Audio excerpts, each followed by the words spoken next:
Hey everybody. So one thing that I often do is that I ask my subscribers to suggest a video to do for you guys. And I recently had somebody ask to make a video talking to family members about the early stages of withdrawal and kind of explaining the symptoms and just how difficult it is, because I know there's a lot of people who struggle with kind of clearly trying to communicate exactly how difficult it is going through early withdrawal. And some of the symptoms are just about impossible to try to explain and to try to articulate to people, because when you're going through it, first of all, your brain doesn't work correctly. So you're trying to explain something, and it's very, very difficult to try to express and get across what you're trying to say and the symptoms that you're feeling and what you're experiencing. Because I know in my own personal case, the first few weeks I was in a state of psychosis on and off. The only thing that I could do some days was to lay in bed and put my hoodie up over my head and just rock back and forth, literally for hours. And it was extremely difficult and excruciatingly painful. And I'm so fortunate and thankful that I got to come out of that stage, that early acute stage. And then I kind of entered into just the next few months unfolding in front of me. So many new challenges and so many new things to face, because when you're coming out of that fog of taking benzos for so long, everything in life becomes a challenge. Every single new thing that you go through that used to just be a mundane, ordinary day-to-day task becomes a whole new experience for you. An example is talking on the phone. Just to use an example for me, in those early few months, just picking up the phone and making a phone call or answering a phone call was so difficult, just because of the anxiety that was associated with it. And you think, well, why does it affect you that much? How can it be so difficult to just talk on the phone? Well, when you're having difficulty just putting words together in your own head and trying to convey an idea or to have a conversation, a phone call coming through and you picking it up is such an anxiety inducer. You're like, oh my God, am I going to be able to even talk to this person? What do I do? What do I say? And the internal dialogue going on in your head in those early days can be so difficult to try to navigate through. And so that's really a difficult thing to try to explain to people and to try to explain to family members. Like, look, my brain is going through so much, my body is going through so much, that these little day-to-day chores, these little day-to-day tasks that I used to be able to just pick up and do with ease now are incredibly difficult. And I just want to say it does get easier. These things, we learn how to do them again, and we reteach our brains and our bodies how to function. But it takes practice and it takes time. And I also know that for me, a lot of it did take months and months, and other things took years. For the first 6 months when I came off of Klonopin, and I was also on other drugs, I was on Lamictal, Inderol, Pristique, Suboxone, Vyvanse, and I was also using alcohol on top of that and other drugs. And I came off of everything all at once in a treatment center. I do not recommend doing that. Not at all. If you're on a taper, I'm not a doctor, I'm not giving medical advice, but anybody you talk to going through or has gone through benzo withdrawals would probably 99% of the time recommend following a taper plan to come off of benzos and not doing it in 9 days like I did. So the first 6 months that I came off of Klonopin, I was unable to work. I was just kind of able to do the bare minimum, you know. And some of you guys have said that you have children too. And my daughter was 4 at the time that I came off of Klonopin, and just doing simple things like reading her a book at night was incredibly difficult. And I'm talking about a children's book, meant for young kids. Just opening that book up and reading the words off the page to her, sitting next to her in her bed at night. It was so difficult to focus on those words and read that story. Just reading words off of a page, I'd stumble and I'd try to look at a word, and it was like my mind could recognize the word and I wanted to say it, but I couldn't get the words out. It's like there was a disconnect between what I was looking at and saying it out loud. It's just a crazy thing to experience. And trying to play with her was extremely difficult. The energy to try to keep up with her on the playground. My back and my body always hurt. My nerves were just felt like they were crushing my muscles, and my muscles were really, really tight. And I always had this insane sinus pressure, and I couldn't breathe out of my nose. My eyesight didn't work correctly. It was hard to focus. And it just made it extremely difficult. And you'd think, well, these are just things that are normal, typical, mundane, every day-to-day occurrences. But when you're in the early stages of benzo withdrawal, these things become extremely difficult. Extremely difficult. And again, it just takes time. It takes the body and the brain time. I think for the first year, I had difficulty reading words on a page, and I had difficulty with comprehension and memory. I would read something for my job, and it was just simple instructions, and I had a really, really hard time comprehending what that document was saying. Or I would talk to somebody on the phone, and I was trying to get directions or give directions on something, and that was incredibly difficult too. I found myself having to write down everything. I would always carry around pen and a paper, or I would keep notes on my phone electronically. And I still do today because my memory still suffers pretty significantly. So for the first 6 months, it was just a matter of me trying to get through little day-to-day tasks like showering, eating, talking to my family members, driving. And then after 6 months, I got my first job, and that was extremely difficult due to the anxiety and how hard it was, just like I said, to process simple instructions. And so I just got something that I could handle, and I was mixing paint at a hardware store for people. And I think in hindsight, it was good. I worked there about 8 or 9 months, and I think it showed me that I could do it, and I could get back in the workforce, and I could start to contribute to my family again. And it was just a little part-time job mixing paint. Pretty menial, but that's what I needed at the time, and that's what I could do, and that's okay.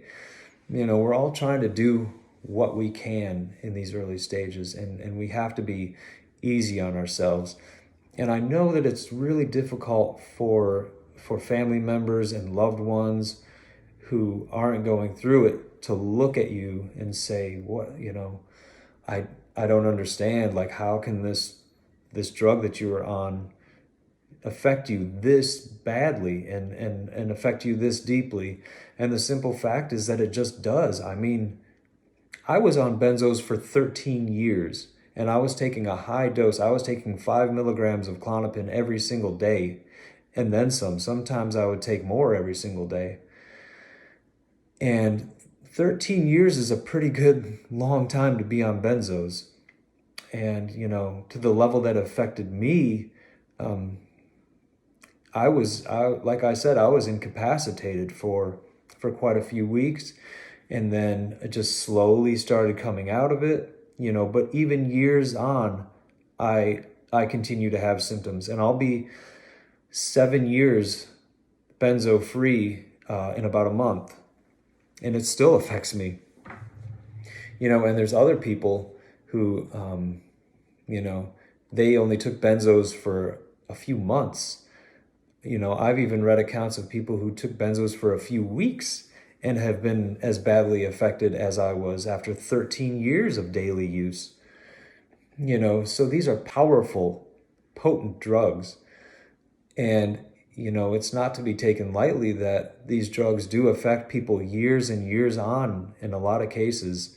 Not everybody heals at their own pace, but, some of us 2, 3, 4, 5 years into it are still experiencing pretty debilitating symptoms.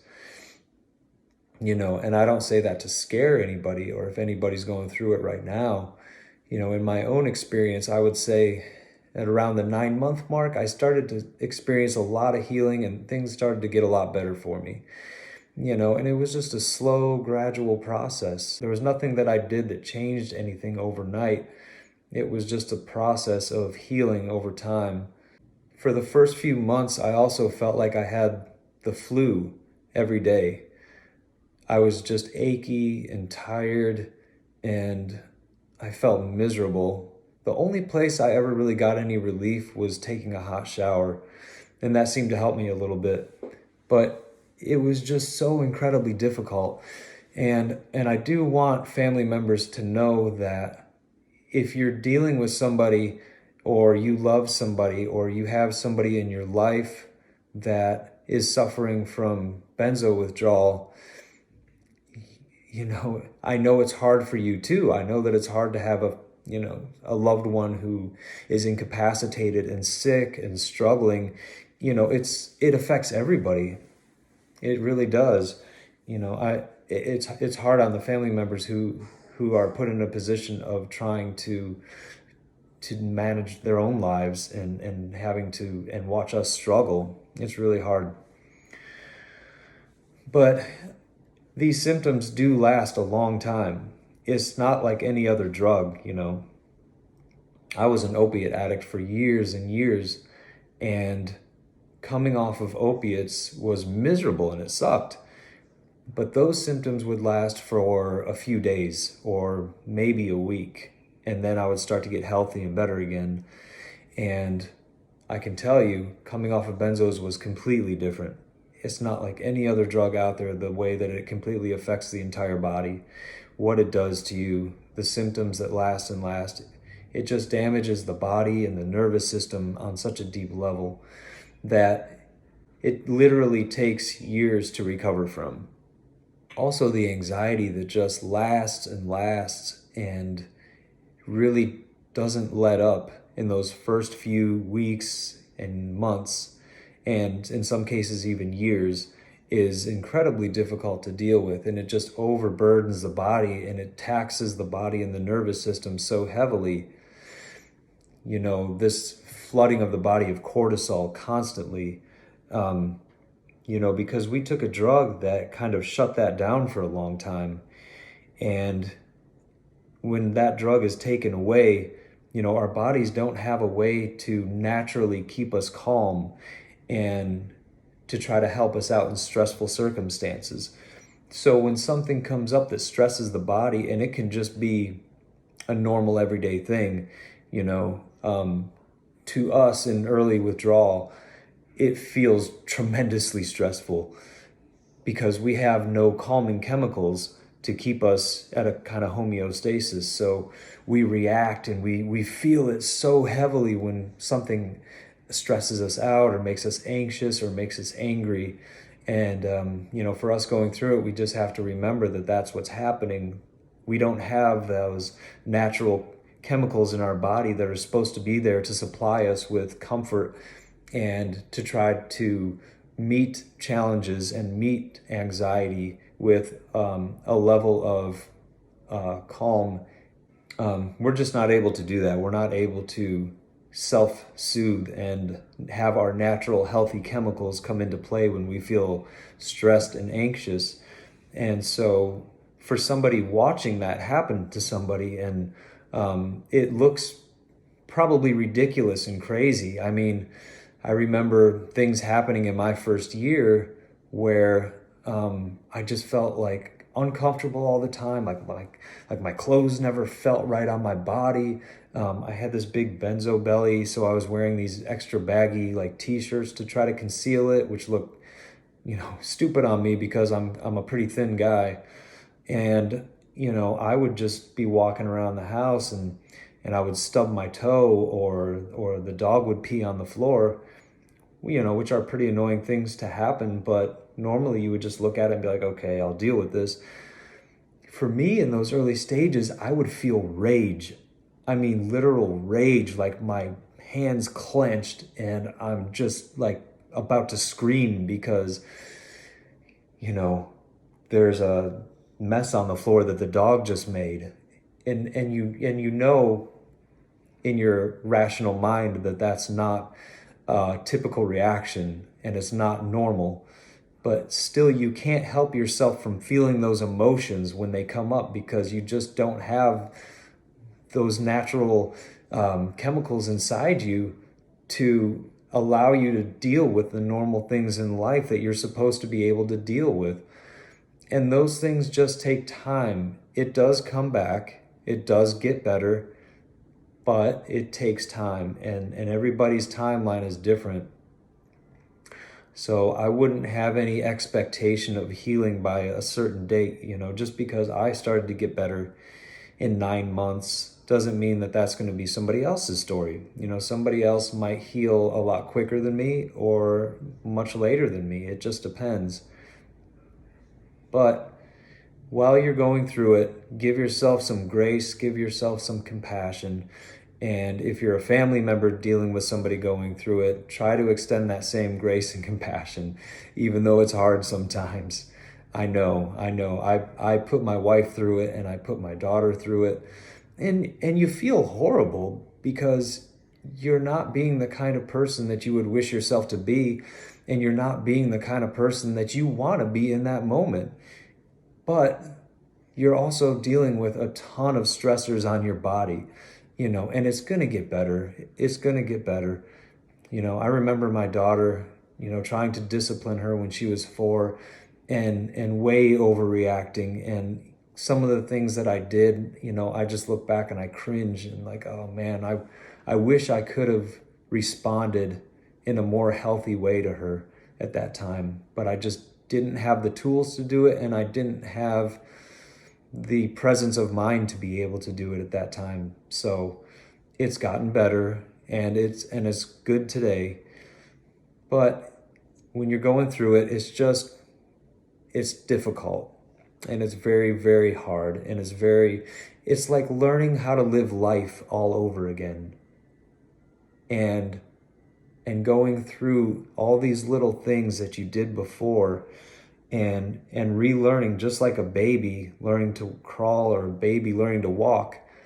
How do I do these simple little things again? How do I go for a job interview when that comes up? Or how do I deal with somebody who's upset with me? Or how do I just do normal housework? I mean, just the simple things in life become extraordinarily difficult. But I hope this video helps. And thank you guys for leaving me so many great comments. Thank you for subscribing. And as I always say, I'm going to keep making these videos as long as they're helping people. Then I'm going to keep going. And that's my purpose for doing this. So I wish you all healing. I love you guys.